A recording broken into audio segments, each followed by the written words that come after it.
Hi Ankur, welcome to out of the box. कैसे हैं आप? बहुत बढ़िया यार, आप कैसे हैं? मैं बहुत बढ़िया। अंकुर, जब भी हम आउट ऑफ द बॉक्स में किसी से बात करते हैं ना तो कोई टेक इन्फ्लुएंसर होता है तो टेक हैक पूछते हैं, तो आपसे भी ना कोई हैक ही पूछेंगे अपने व्यूअर्स के लिए। कोई इन्वेस्टमेंट हैक या फिर कुछ सेविंग हैक, कुछ लाइफ हैक आप बताएं व्यूअर्स के लिए हमारे, जो उनके फायदे का हो। गलत इंसान से पूछ रहे हैं यार। मेरे पास कोई हैक नहीं। अगर हैक होता तो फिर मैं ये सब कर ही नहीं रहा होता। मैं सिर्फ सिखाना जानता हूँ, बहुत बहुत बोरिंग तरीके से सिखाता हूँ। बहुत लंबी लंबी जर्नीज़ के बारे में बात करता हूँ, 10 20 30 साल की SIPs। तो मेरे पास कोई रातों रात अमीर बनने का कोई हैक नहीं है। मेरे पास बस एक ही हैक है कि पूरी शिद्दत के साथ हर महीने आप इन्वेस्ट करिए एंड 10 20 15 साल में आप करोड़पति बन के ही रहेंगे। अंकुर वारिकू को लोग जानते हैं इस तरीके से कि उसका करोड़ों का पोर्टफोलियो है और कॉर्पोरेट में वो अच्छा काम कर रहा था, जॉब बहुत बढ़िया चल रही थी, सब कुछ ठीक था, और अचानक से भी ट्रांजिशन होता है यूट्यूब की तरफ। फिर लोगों को फाइनेंस कैसे मैनेज करने हैं, वो कैसे पैसे मतलब मैनेज कर सकते हैं, उसके बारे में बताना शुरू किया। तो ये ट्रांजिशन कैसा रहा, थोड़ा इसको बताएं हमें। बिल्कुल, तो ये ट्रांजिशन बिल्कुल भी प्लान नहीं था यार। मैं जब अपने स्टार्टअप से 2019 के एंड में मैंने अपने CEO के पद से इस्तीफा दिया और फिर 3 महीने सोचा कि थोड़ा सा ब्रेक लेके फिगर आउट करेंगे कि ज़िंदगी में क्या करना है। उन 3 महीनों में कोविड हो गया, तो पूरी दुनिया बंद हो गई, सबके प्लान डामाडोल हो गए। जिसने जो भी सोचा हुआ था 2020 का, कुछ भी प्लान आउट नहीं हो रहा है। एंड उसके चलते मेरे पास वक्त था, लोगों के पास भी वक्त था, और मैं काफ़ी सालों से कंटेंट बना रहा था, लेकिन इस शिद्दत के साथ नहीं, इतने डेडिकेशन के साथ नहीं था। तो सोचा कि यार करके देखते हैं, इस चीज़ में अच्छा लगता है, बहुत कुछ है ज़िंदगी में जो सीखा है, समझा है, बहुत ठोकरें खाई हैं, तो देखते हैं लोगों के साथ शेयर करके ये कहाँ जाता है। एंड अब करीब 3.5-4 साल बाद ये एक बहुत ही अलग रूप ले चुका है। बिल्कुल भी जैसा मैंने बताया प्लान नहीं था।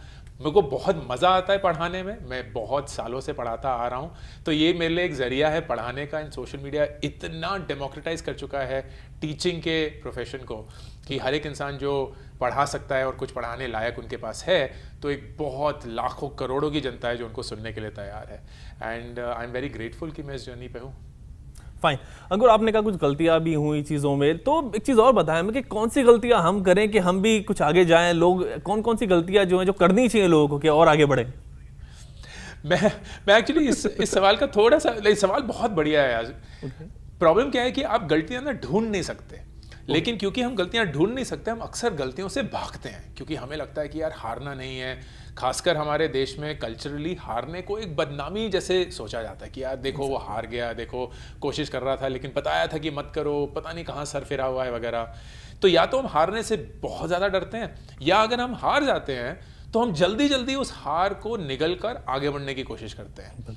एंड इन दोनों तरीकों से आप कभी भी कुछ सीखेंगे नहीं। तो मैं ये बोलता हूँ कि आप हारने से डरे नहीं, क्योंकि हारना तो हर एक शख्स को हमेशा पड़ेगा, लेकिन जब आप हारें तो कुछ वक्त तक ठहर कर उस हार से आप क्या सीखे हैं वो जानने की कोशिश करें। जल्दबाजी में ना रहे कि कोई बात नहीं, बड़े बड़े देशों में छोटी छोटी गलतियां होती रहती हैं और बस आगे बढ़ते रहो, वो नहीं करना है। वो हार हुई है, किसी कारणवश हुई है, वो ठोकर आपने खाई है, किसी कारणवश खाई है। आप जब तक उसको समझेंगे नहीं, आप ठोकरें खाते रहेंगे।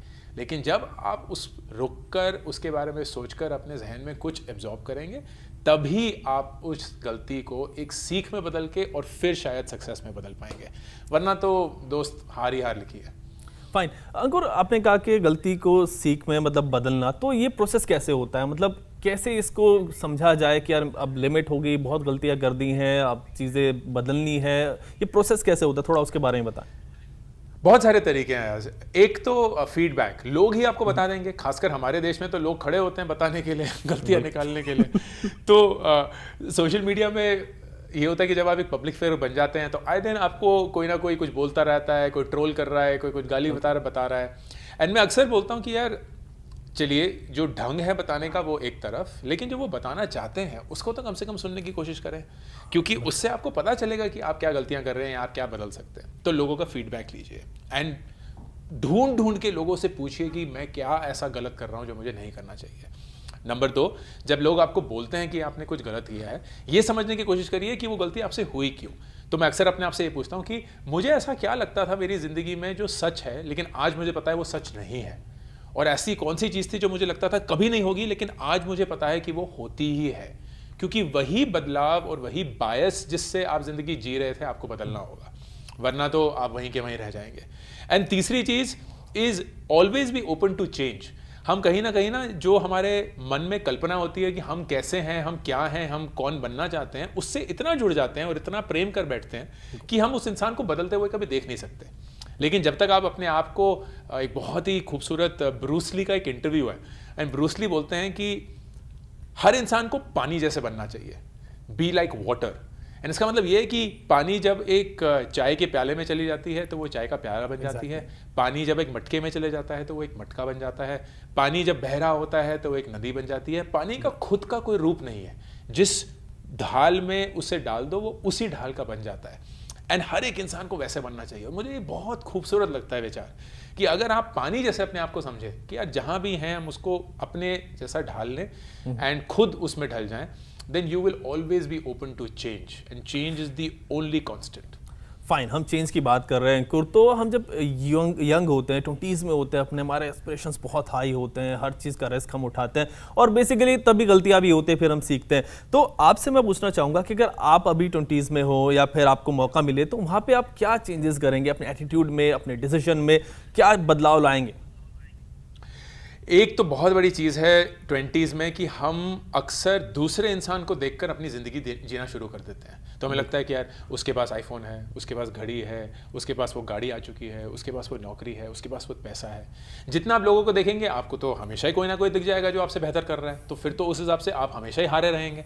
तो दूसरे लोगों को सिर्फ इंस्पिरेशन के रूप में देखिए, अपने आप को डीमोटिवेट करने के लिए नहीं। That is number 1। नंबर 2, हमारे कल्चर में खासकर 20s में बोला जाता है यार सेटल हो जाओ, जल्दी से सेटल हो जाओ, जल्दी से पढ़ाई खत्म कर लो, सेटल हो जाओ, जल्दी से नौकरी कर लो, सेटल हो जाओ, जल्दी से शादी कर लो, सेटल हो जाओ, बच्चे कर लो, सेटल हो जाओ।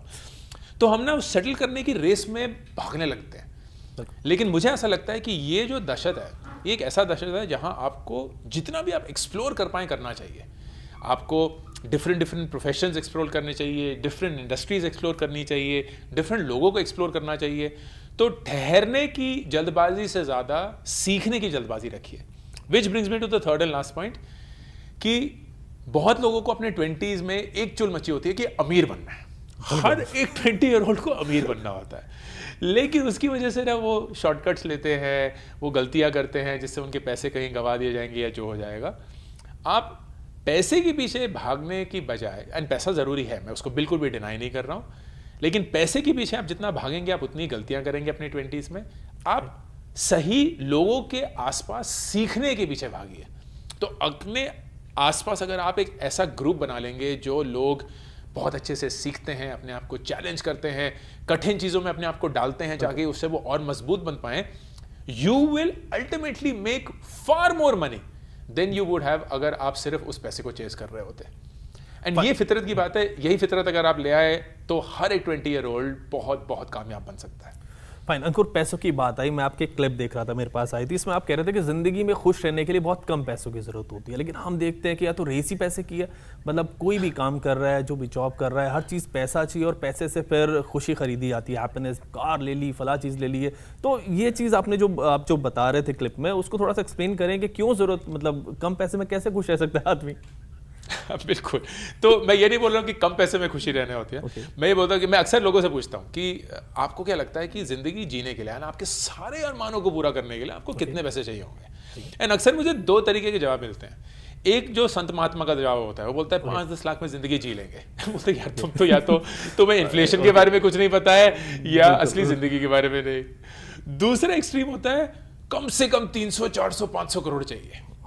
एंड वो भी मुझे लगता है यार तुम कौन सी दुनिया में जी रहे हो, तुम्हें पता भी है कि कितना पैसा होता है। तो मैंने एक बहुत बढ़िया वीडियो बनाया था जो मेरे हिसाब से मेरा सबसे बढ़िया वीडियो रहा है आज तक का, और वो ये था कि आप ऑब्जेक्टिवली ये कैसे पता कर सकते हैं कि आपको ज़िंदगी जीने के लिए, पूरी ज़िंदगी जीने के लिए कितने पैसे चाहिए। जो भी आपके अरमान, जो भी आपकी इच्छाएं, जो भी आप आगे जाके करना चाहते हैं, आज कर रहे हैं, जो लाइफस्टाइल रहना चाहते हैं, वो सब कुछ, उस सब कुछ करने के लिए एक नंबर है जो आपको पता होना चाहिए। क्यों? क्योंकि अगर वो नंबर आपको नहीं पता है तो आप एक ऐसी रेस में भाग रहे हैं जहां आपको पता ही नहीं है कि फिनिश लाइन कहां है। तो आप जिंदगी भर भागते रहेंगे।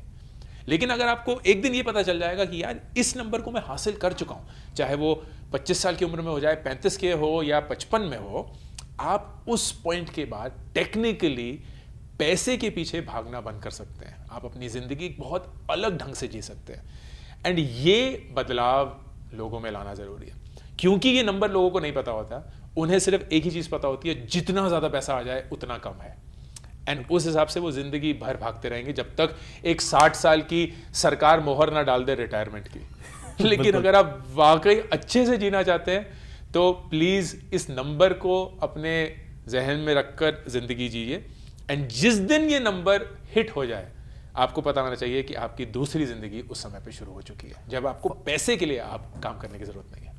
फाइन अंकुर, हम आउट ऑफ द बॉक्स में अक्सर बात करते हैं, फोन्स के रिव्यूज़ भी करते हैं, गाड़ियों के बारे में बात करते हैं कि भाई कौन सा क्या लेना चाहिए, कब लेना चाहिए, लेकिन आप उसमें बेसिकली व्यूअर्स को ये बताएं कि कब लेना चाहिए, वो ज़्यादा इंपॉर्टेंट है, क्योंकि लेना तो हर कोई कंपनी चाहेगी कि भाई उनके प्रोडक्ट खरीदें सब कुछ, लेकिन लेना कब चाहिए। तो इसमें क्या चल रहा है आजकल? ऑफकोर्स काफ़ी पहले से क्रेडिट कार्ड्स का जो कल्चर है पॉपुलर है, EMIs का, तो इसके बारे में थोड़ा सा मैं आपसे समझूंगा कि लोग क्या करते हैं बेसिकली। फॉर एग्जाम्पल अगर किसी की नीड है जो 5 लाख या 10 लाख की गाड़ी से पूरी हो रही है, लेकिन जस्ट बिकॉज सोसाइटी में उधर जो एरिया है वहाँ पे 20 लाख की गाड़ी लोगों के पास है, तो वो ऊपर जाके वो गाड़ी खरीदेगा। किसी के पास मोबाइल फोन है जो उसकी नीड है 40,000 रुपए वाले में काम हो जा रहा है, लेकिन वो फिर 80,000 में जाएगा क्योंकि उसके फ्रेंड सर्कल में उसके पास वो फोन है।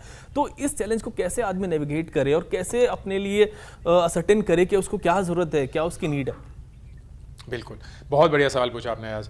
तो कुछ कुछ गाइडलाइंस होती हैं, ये गाइडलाइंस ऑफ कोर्स लक्ष्मण रेखा नहीं है, बदलती रहती हैं, हर एक इंसान के अलग होंगी।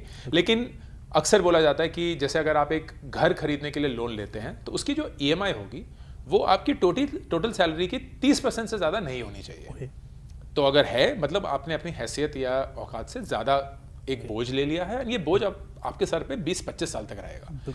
अगर आप एक गाड़ी का लोन ले रहे हैं तो उसकी EMI आपकी तनख्वाह की 10% से ज़्यादा नहीं होनी चाहिए। अगर आप कोई फ़ोन ले रहे हैं तो कायदे से कभी भी उसको EMI पे नहीं लेना चाहिए। या तो आप जीरो कॉस्ट EMI लीजिए, या जो पूरा कैश डाउन आप कर पाएंगे तभी फ़ोन खरीदिए। एंड वो पूरा कैश डाउन तभी होगा जब आप अपने पैसे को बजट करेंगे, थोड़ा थोड़ा हिस्सा हर महीने बचाकर उस फ़ोन की तरफ काम करेंगे। लेकिन ये जो क्रेडिट कार्ड का और ईजी क्रेडिट का ज़माना आ गया है, वहाँ लोग बहक रहे हैं। एंड ये बहुत बहुत बड़ा ट्रैप है आज, क्योंकि लेते हुए तो पता नहीं चलता, लेते हुए तो बहुत एक्साइटमेंट होती है, और फिर वो फ़ोन भी आ जाता है, वो गाड़ी भी आ जाती है, वो जूते भी आ जाते हैं। एंड देते हुए हमें ऐसा लगता है कि अगर हम थोड़ा थोड़ा देते रहेंगे तो बात बन जाएगी, लेकिन ये बिल्कुल भी नहीं है। ये सारे लोन जो हैं क्रेडिट कार्ड का या जो भी आप लोन ऐप से लोन लेते हैं, इसका 30, 40, 50% सालाना इंटरेस्ट होता है। मतलब जब आप पैसे नहीं देंगे तो उसका आधा अमाउंट हर साल जुड़ता रहेगा ब्याज में। एंड वो ऐसे चंगुल में आप फंस जाएंगे कि उससे बाहर निकल पाना बहुत मुश्किल होगा। तो मैं अक्सर ये बोलता हूँ, क्रेडिट कार्ड आपका सबसे बेस्ट दोस्त और सबसे बड़ा दुश्मन बन सकता है। सबसे बड़ा दुश्मन कब बनेगा? जब आप उसको यूज़ करेंगे एंड आपके पास वो पैसे ही नहीं है जो आपने खर्च करे हैं क्रेडिट कार्ड को वापस देने के लिए। लेकिन आपका सबसे बड़ा दोस्त कब बन सकता है? जब आपके पास वो पूरे पैसे हैं। तो कायदे से क्रेडिट कार्ड कंपनी आपको बोल रही है, यार आप आज खरीद लो, 1 महीने बाद पैसे दे देना। बहुत ही बढ़िया, कौन करता है आजकल? आपको वो फ्री में मिल रहा है। फिर वो ये भी बोलते हैं कि जब आप पूरे पैसे दे देंगे तो हम आपका क्रेडिट स्कोर भी बढ़ा देंगे। तो आपका क्रेडिट स्कोर जब बढ़ेगा तो आगे जाके जो ज़रूरी ज़िंदगी के लिए लोन होंगे, घर का लोन या गाड़ी का लोन, वो आपको कम किस्तों या रेट ऑफ इंटरेस्ट पे मिलेगा। एंड तीसरा, आपको ये सारी चीज़ें करने के लिए वो आपको रिवॉर्ड्स भी दे देते हैं कि ये लीजिए 1% का कैश बैक, ये लीजिए 5% का कैश बैक, ये लीजिए कुछ पॉइंट, जिससे ये सब हो जाएगा। तो बहुत ही बढ़िया ज़िंदगी है अगर आप क्रेडिट कार्ड को समझदारी से यूज़ करेंगे। लेकिन अगर आप उसको बहुत समझदारी से नहीं यूज़ करेंगे या गैर जिम्मेदारी से यूज़ करेंगे तो वो आपका सबसे बड़ा दुश्मन भी बन सकता है। फाइन अंकुर, एक चीज़ और आती है आजकल, हम देख रहे हैं मार्केटिंग में जिस तरह चलता है कि ब्रांड्स आजकल क्या करते हैं, वो कहते हैं invest in this smartphone, invest in this car. तो टर्म इन्होंने बदल दी है सब कुछ, और लोगों को मतलब मेंटालिटी ऐसी बन गई, अब कार में इन्वेस्ट कर रहे हैं, अब स्मार्टफोन में इन्वेस्ट कर रहे हैं। तो ये इन्वेस्टिंग होती है, क्या होता है? थोड़ा इसको समझाएं, आप बेहतर समझते हैं इसको। एक बहुत सिंपल प्रिंसिपल मैंने करीब 19-20 साल की उम्र में आज एक किताब में पढ़ा था, रिच डैड पुअर डैड। बड़ी इंटरेस्टिंग किताब है। उसमें एसेट और लाइबिलिटी की परिभाषा सिखाई गई थी, और बहुत सिंपल परिभाषा है। वो ये बोलती है कि कोई भी चीज़ जो आपके लिए पैसे बना रहा है वो आपकी एसेट है। मैं फिर से बोलूँगा, कोई भी चीज़ जो आपके लिए एसेट है वो आपके लिए पैसे बनाएगा। कोई भी चीज़ जो आपके लिए पैसे गंवा रहा है वो आपके लिए लाइबिलिटी है। तो एग्जाम्पल्स के तौर पर, गाड़ी जैसे ही आप शोरूम से बाहर निकालते हैं उसका दाम गिर जाता है, हर साल उसका दाम गिरता रहता है। लेकिन उस गाड़ी को चलाने के लिए आपको मेंटेनेंस का खर्चा भी देना है, पेट्रोल का भी देना है, इंश्योरेंस भी खरीदना है। तो हर एक कदम पे ये गाड़ी आपसे पैसे मांग रही है, बना नहीं रही है। तो गाड़ी एक लाइबिलिटी ही है। आपका घर जहां आप रहते हैं, बहुत लोगों को एसेट लगता है, लेकिन वो घर आपने कभी भी बेचने के लिए तो नहीं खरीदा ना, रहने के लिए खरीदा है। तो जब आप उस घर में रहते हैं, आप उस घर पे खर्चा करते हैं, मेंटेनेंस का खर्चा हो गया, उसके अपकीप का खर्चा हो गया, मरम्मतों का खर्चा हो गया, तो वो भी कायदे से लाइबिलिटी है, एसेट नहीं है। लेकिन अगर आप कोई घर खरीदते हैं उसको किराए पे डालने के लिए, तो वो एक एसेट है। अगर आप एक गाड़ी खरीदते हैं उसको उबर ओला पे चढ़ाने के लिए, तो वो एक एसेट है। लेकिन फोन एक एसेट नहीं है, घड़ी एक एसेट नहीं है, जूते कपड़े एसेट्स नहीं है। तो बहुत क्लैरिटी आ जाती है अपनी जिंदगी में कि कौन सी चीज हमें एक एसेट माननी है और लाइबिलिटी माननी है। एंड आपके पैसे का फिर सिर्फ एक ही पर्पस बनता है, ज्यादा से ज्यादा एसेट बनाना। एक स्टॉक जब आप खरीदते हैं, म्यूचुअल फंड्स में जब आप इन्वेस्ट करते हैं, तो आप एसेट्स खड़े करते हैं, ये आपके लिए आगे जाके पैसे बनाएंगे। आप अगर सोना खरीदते हैं, एफडी भी कराते हैं, तो वो भी आपके लिए पैसे ही बना रहा है। लेकिन अगर आप इस पैसे को चीजें खरीदने के लिए खर्च कर देते हैं, तो वो एक लाइबिलिटी है, क्योंकि वो खर्चा तो हो गया, आपकी स्टेटस तो बन गई, लेकिन आपकी एसेट नहीं बन पाई। अंकुर, हमने बात की, अभी आप बात करें एसेट्स की कि हम स्टॉक खरीदे, गोल्ड खरीदे, तो इसमें आपसे जानना चाहूँगा कि एक बंदा जिसकी सैलरी मतलब सैलरीड एम्प्लॉय है, तो वो कितना परसेंटेज ऑफ अपना उसका जो इनकम है उसको इन्वेस्ट करे, वो कितना एक मतलब आप कुछ बताएंगे इसके बारे में? बिल्कुल। तो एक बहुत सिंपल रूल है, मैंने इसका इजाद नहीं किया, ये बहुत सालों से है, 50-30-20 रूल। वो ये बोलता है कि जो भी आपके हाथ में हर महीने तनख्वाह आती है, उसको 3 भागों में बांटिए। एक 50% जो आपकी ज़रूरतों की तरफ जाएगा, तो आपका रेंट हो गया, आपका EMI हो गया, खाने पीने का खर्चा, बिजली पानी का खर्चा। 30% आप अपनी इच्छाओं की तरफ खर्च करेंगे, तो आपको वो फ़ोन खरीदना है, आपको पार्टी करनी है, आपको वेकेशन पे जाना है, बिल्कुल जाइए, ज़िंदगी अच्छे से जीजिए और उस 30% के अंदर अंदर जिए। एंड 20% आप हर साल या हर महीने अपनी तनख्वाह का इन्वेस्ट करेंगे। एंड ये आपके फ्यूचर की तरफ होगा। जो भी आपके गोल हैं, वो शॉर्ट टर्म गोल हो सकते हैं, गाड़ी खरीदनी है, एजुकेशन के लिए जाना है, शादी करनी है, या कुछ भी। मीडियम टर्म गोल हो सकते हैं कि अपने बच्चों की पढ़ाई शुरू करनी है, या घर का लोन देना है, या डाउन पेमेंट करनी है। एंड लॉन्ग टर्म फिर कि आपकी रिटायरमेंट की प्लानिंग, वो सारी इस 20% में हो सकती हैं। एंड लोगों को लगे यार 20% से होगा क्या, लेकिन जितनी जल्दी आप अपनी ज़िंदगी में शुरू करेंगे, उतनी ही कम ज़रूरत होगी इस 20% की to become a really big amount, जब आपको वाकई में इसकी ज़रूरत होगी। तो कंपाउंडिंग एक बहुत खूबसूरत चीज़ है जो सालों में आपकी सारी ज़रूरतों को पूरा कर देती है।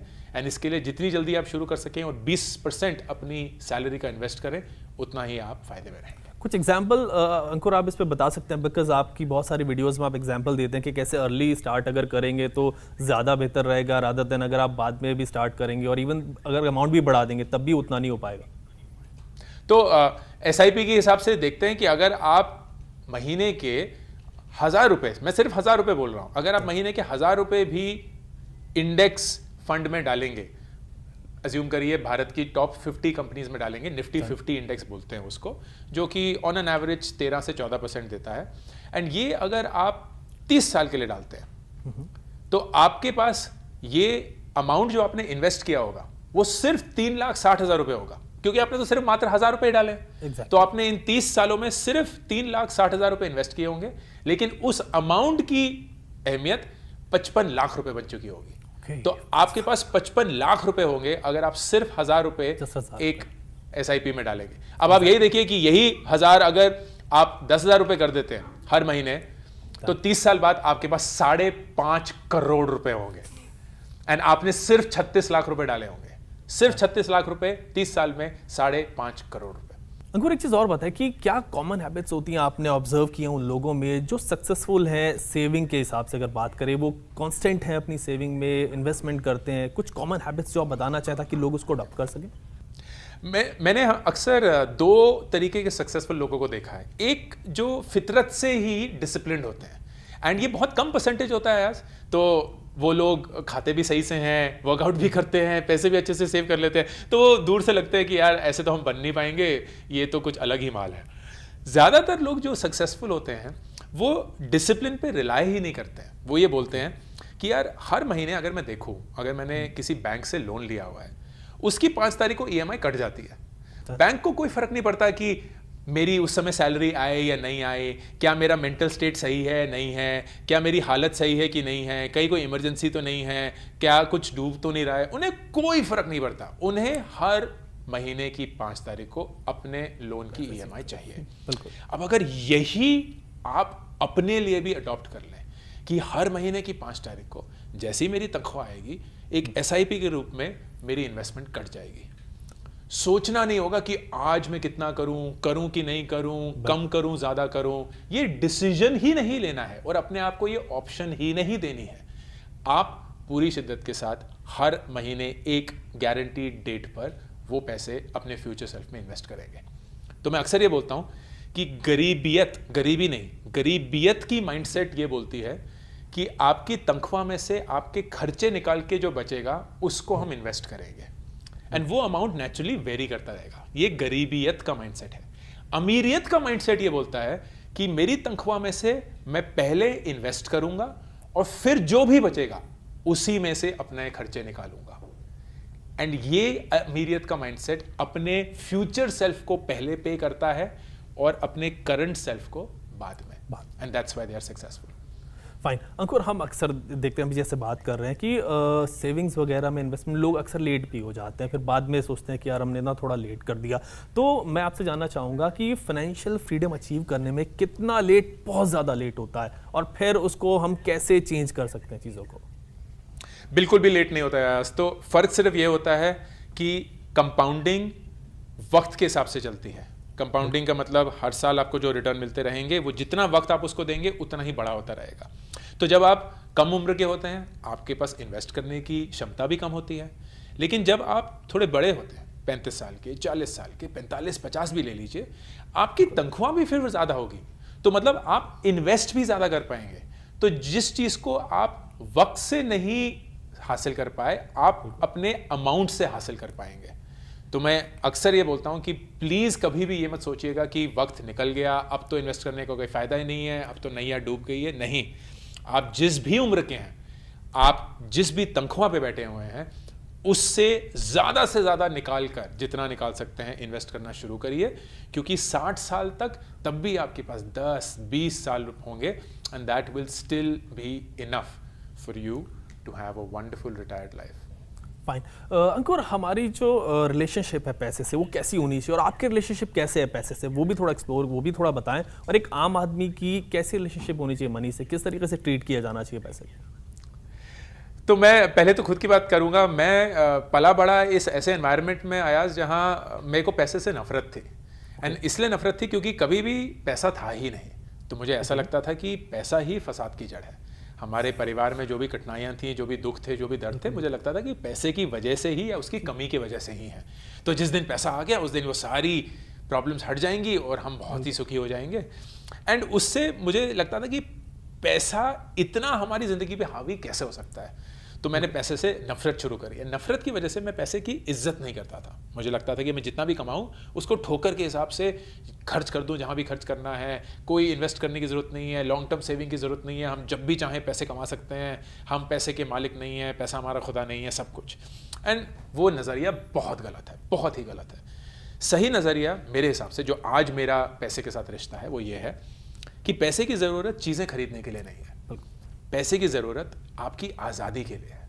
आज़ादी की आप काम करना चाहते हैं या नहीं करना चाहते, कितने घंटे करना चाहते हैं या नहीं करना चाहते, किन लोगों के साथ करना चाहते हैं, नहीं करना चाहते, कहाँ करना चाहते हैं, नहीं करना चाहते, आप किस ढंग का खाना खाना चाहते हैं, नहीं खाना चाहते, कपड़े पहनना चाहते हैं, नहीं पहनना चाहते, वेकेशन पे जाना चाहते नहीं। ये सारे जो डिसीजंस हैं, ये सारी चीज़ें जो हमारी ज़िंदगी में ज़रूरी हैं एंड हम अक्सर इनके बारे में सोचते हैं, पैसा इन सब चीज़ों को बनाता है एंड हमें आज़ादी देता है कि हमारे पास वो डिसीजन लेने के ऑप्शंस हैं। हमें फोर्स नहीं करना पड़ता अपनी ज़िंदगी को एक तरीके से जीने के लिए। And that is the purpose of money. तो जब आप पैसे के साथ एक ऐसा रिश्ता बनाएंगे जहां आप उसकी इज्जत करते हैं, उसको अहमियत देते हैं कि यार पैसा ज़रूरी है मेरी आज़ादी के लिए, पैसा बहुत खूबसूरती से वापस आपकी इज्जत करता है एंड आपके लिए काम करना शुरू कर देता है। फाइन अंकुर, एक और बड़ा इंपॉर्टेंट क्वेश्चन है यहाँ पे कि जो पेरेंट्स हैं वो कैसे अपने बच्चों के अंदर फाइनेंशियल डिसिप्लिन कहें या ये एटिकेट्स कहें वो इंस्टिल करें, क्या चीज़ें उनको करनी चाहिए। बिकॉज आजकल हम देखते हैं कल्चर एक ऐसा बन गया है शॉर्ट्स का और ये सब चीज़ कि इंस्टेंट ग्रेटिफिकेशन लोगों को चाहिए होता है। ये चीज़ आई, ठीक है, ये भी ले ली, वो भी ले ली, तो बच्चों के ना बड़े परेशान हो जाते हैं बच्चों को लेके पेरेंट्स जो होते हैं। तो वो कैसे इंस्टिल करें अपने बच्चों के अंदर फाइनेंशियल डिसिप्लिन? बहुत ही बढ़िया सवाल है। मुझे ऐसा लगता है कि पैसे का रिश्ता ना सबसे ज़्यादा और सबसे मजबूत बचपन में ही बनता है। लोग अपने माँ बाप को देखते हैं, उनकी पैसे की तरफ जो भी अप्रोच है उससे सीखने की कोशिश करते हैं, उसी से उनका रिश्ता बनता भी है। तो सबसे पहले तो प्लीज़ पैसे के बारे में बात करिए। हमारे कल्चर में पैसे के बारे में बात ही नहीं होती है। तो अगर आप बिजनेस परिवार से हैं तभी होगी, वरना तो पैसा मतलब ना ना ना ना ना ना किसी से कभी पूछा जाएगा कि तुम कितने कमाते हो, कैसे खर्च करते हो, क्या खर्च करते हो। इतने सारे लोग हैं जिनको कोई आइडिया नहीं है कि उनके परिवार की पूरी आमदनी कितनी है, कितना खर्चा है। इन सब चीज़ों के बारे में प्लीज़ बातें करिए। अपने परिवार को एक बिजनेस के तौर पर देखिए और कभी भी बैठ के क्वार्टरली एक बोर्ड मीटिंग करिए जहां सारे परिवार के मेंबर आएंगे और बोलेंगे हमारे क्वार्टर का इस क्वार्टर का ये परफॉर्मेंस रहा है, ये आमदनी थी, ये खर्चे थे, ये प्लान था, ये प्लान नहीं था वगैरह। एंड उससे एक डिसिप्लिन बनेगा बच्चों में कि वो पैसे की तरफ देखना शुरू करें, उसके बारे में सोचना शुरू करें। दूसरा, प्लीज़ बच्चों को पैसे के बारे में इंडिपेंडेंट बनाइए। फॉर एग्जाम्पल, अब सब कुछ ऑनलाइन बन चुका है, तो वो जो कल्चर होता था जहाँ माँ भेज देती थी कि जाओ ब्रेड ले आओ, जाओ दाल ले आओ, जाओ ये कुछ खरीद लो, वो खरीद लो, वो धीरे धीरे जा रहा है, ख़त्म होते जा रहा है। एंड मुझे लगता है कि हाँ, इसकी सहूलियतें भी हैं, लेकिन बच्चों को कम से कम वो एक्सपोजर देना चाहिए। तो आप जितना भी बच्चों को ये ट्रेनिंग दे सकते हैं कि वो जाके असली ज़िंदगी में पैसे खर्च करें, पैसे को समझें, लेन देन समझें, they will start thinking more and more about it.